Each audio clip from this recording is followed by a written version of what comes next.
Ever get that, like, heart in your throat feeling? You know, when you're about to do something really big? Mm-hmm. Yeah, that's fear. And honestly, It's real. it is. And it's something everyone goes through. Everyone. Everyone. So in this deep dive, we're not just going to, like, sit around and talk about recognizing fear. We're going to talk about actually making it work for us. Yes.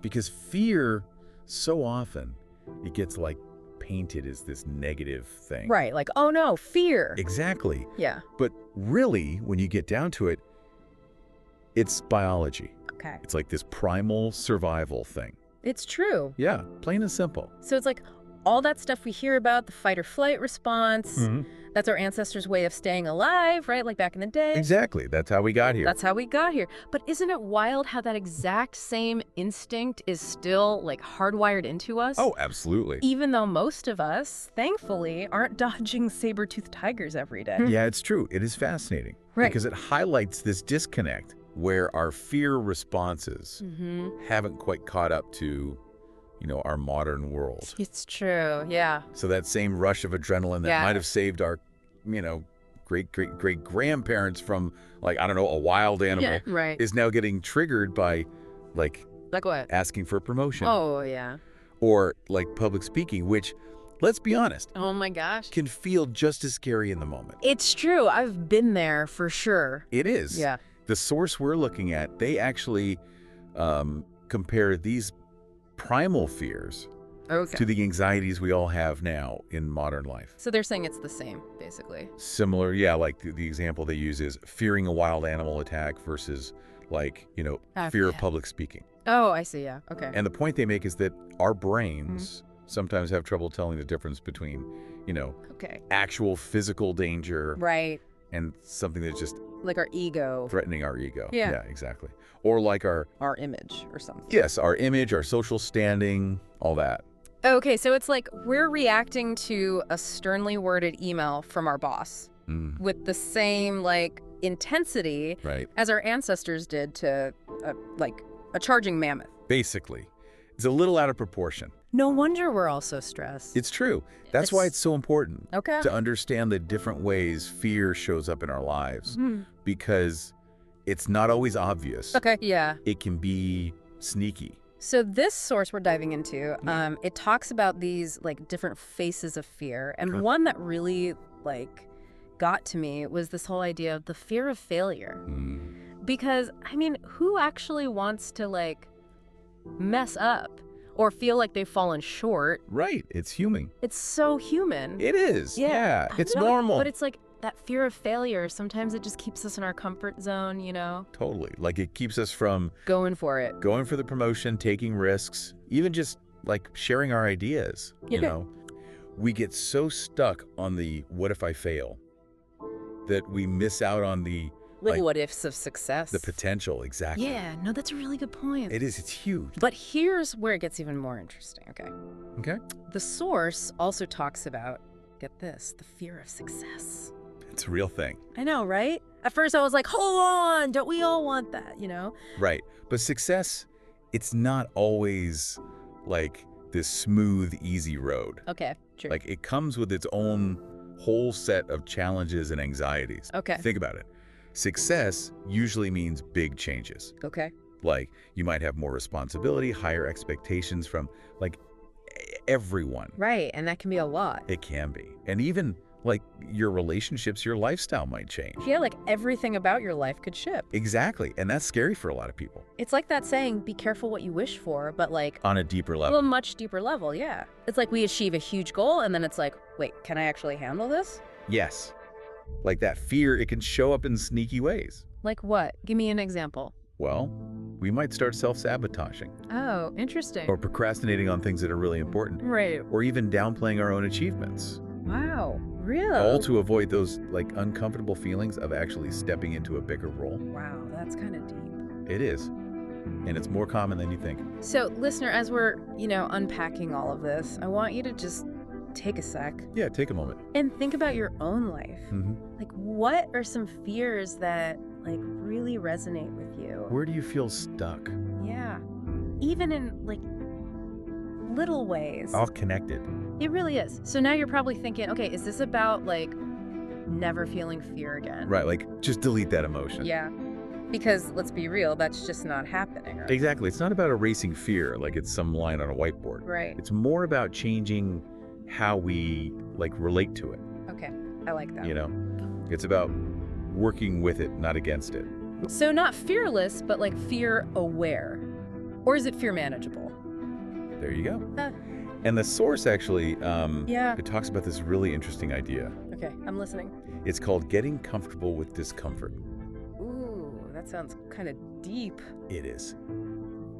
Because, think about it, right? Okay. When do we actually grow?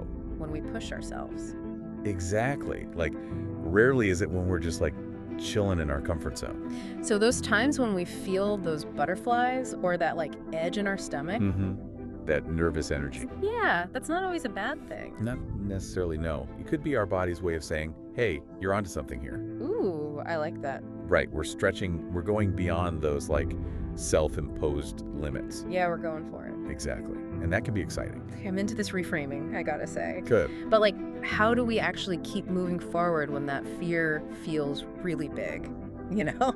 Well, another thing the source mentions that's really helpful is breaking down those big goals Okay. into smaller steps, you know? Bite-sized pieces. Exactly. Because so often, that's where that fear takes hold. When it feels too big. Yes. We get overwhelmed by the, like, enormity of the whole thing. Yeah, totally. And then we just freeze. It's like staring up at a mountain you have to climb. Exactly. It's like, no way, I can't do that. Right. So instead of focusing on reaching the peak right away, Yeah. what if you just focused on, like, getting to base camp first, Okay. right?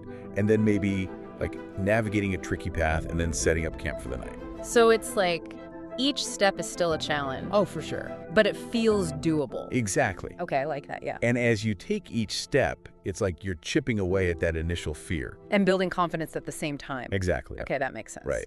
But even when we break it down, there's that other thing. The negative thoughts. Yes. All that negative self-talk. The what if I fail Yeah. stuff. That can be so paralyzing. It really can. And that's where, like, the power of mindset comes in. Ooh. Okay, tell me more about that. The source talks about, like, really consciously shifting that internal dialogue. So instead of what if I fail, it's What if I succeed? ooh, okay. It's subtle. Subtle but powerful. Exactly. Because if we're always, like, stuck on the negative, Right, all the ways it could go wrong. of course we'll feel paralyzed. But Yeah. what if we flip the script? What if we actually focused on what we want to happen? Yes. What could go right? Right, okay. That shift, it can be huge. It's like taking all that, like, nervous energy, the what ifs, All of it. and actually using it to move us forward Exactly. instead of, like, holding us back, you know? Totally. And it reminds me, actually, of those stories that the source shared, you know, about Yeah, from real people. real people, about their experiences with fear, and it wasn't just theoretical, like, they were in it. They were living it. And what I found so interesting was Yeah. these were people from all walks of life, Yeah. you know, facing different challenges, but the theme was the same. That fear. It's universal. Totally. It affects everyone. One of the stories, I don't know if you remember this one, it really, like, Yeah, which one?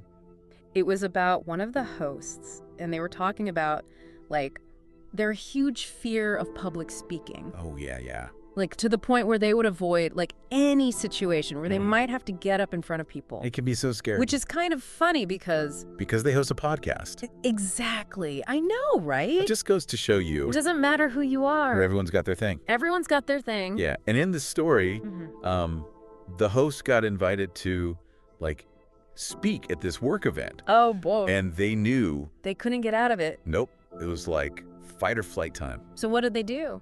They decided to just, like, go for it. Ah. They didn't just, like, wake up one morning and the fear was magically gone, you know? Okay. They still felt it, but they, like, refused to let it control them. So it's like they acknowledged the fear, Yeah. but They didn't give it power. they didn't let it win, basically. Exactly. And, you know, the other host, they talked about Yeah. starting their own business. Oh, yeah, that's a big one. Which is, like, a huge leap of faith for anyone. Totally. Were they, like, freaking out? Oh, yeah.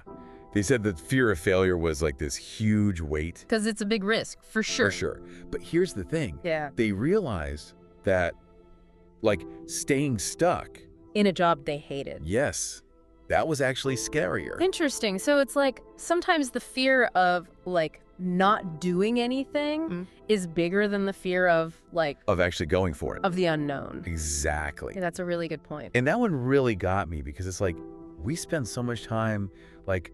Worrying about the worst case scenario. Yes. And we forget that we're actually pretty resilient. We are. We adapt. We figure things out. And even when things don't go as planned, which... Let's be honest. Let's be real. That's usually how it goes. Right. But we learn and we grow from it. We do. So it's like each time we face a fear, no matter how small. It doesn't have to be this huge dramatic thing. Right. Like our comfort zone expands a little. Exactly. We realize we can handle more than we thought we could. So basically this whole deep dive, it's been about like... changing how we think about fear. Not letting it run the show. It's still there, but we don't have to let it call the shots. We get to decide how to react. Exactly. So as we wrap up here, I have a question for you, listener. Ooh, I like this. Think about one little thing, a tiny step that you can take today. Doesn't have to be huge, just a little something. To move towards something that, you know, might scare you a little. Because every step outside that comfort zone... It's a win. It is. And you never know where it might lead.